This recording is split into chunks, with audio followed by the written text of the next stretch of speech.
Well, Laura, we're going to go through the 5 elements shortly of what we're about to see as part of this service, which is looking at histories of old, a tradition that goes back to 1066 and William the Conqueror.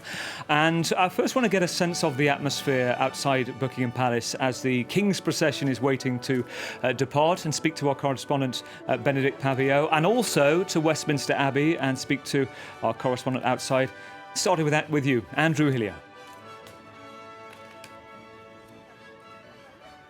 Yeah, absolutely. Well, we're just on the south bank of the River Thames, just opposite the Houses of Parliament, which you can see behind me at Westminster Abbey, of course, just next to the Houses of Parliament. And one of the first things we saw when we got here early this morning at 7 a.m. Was a huge line of people, a queue stretching right across Lambeth Bridge. Those people, of course, members of the public who had been invited to attend the coronation ceremony at Westminster Abbey. And that's because amongst the more than 2,000 people on the guest list, of course, there are world leaders, foreign dignitaries, but there are also ordinary members of the public, members of the local community, charity leaders as well, all invited for their services to the country. We spoke to a mother and daughter from Scotland who had been invited in recognition of their services during the coronavirus lockdown for running a small shop and helping members, old, vulnerable people living in their local community get access to basic goods and services. We also spoke to another man who had been invited to attend the ceremony for his work with the NHS. And of course, the one thing all these people say is, of course, that they're privileged, they're honoured to take part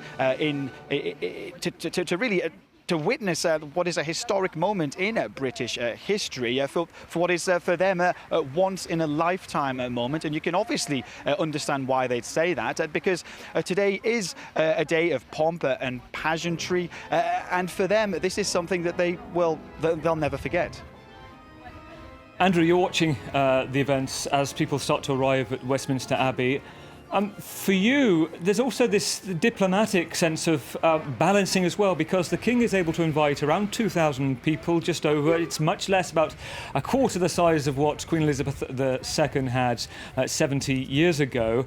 And it's about who to invite, who not to invite. What have you seen of those arriving so far? Absolutely. Well, there is, of course, a very diplomatic balancing act that always has to go on during these kind of events. Of course, we know that French President Emmanuel Macron is here, one of Britain's closest allies, so that's no surprise. US President Joe Biden not in attendance, but being represented by the First Lady, of course, Jill Biden. However, of course, the issue with these kind of events is that not everyone is on the official guest list. Of course, there'll be no one representing Russia. There'll be no one representing countries like North Korea. So it is obviously a very difficult balancing act for the British royal family to carry out. So we will see as the day goes on the kind of reaction we get to who's in attendance, who's not in attendance. But already we're starting to get a good idea of who's arrived at the Abbey.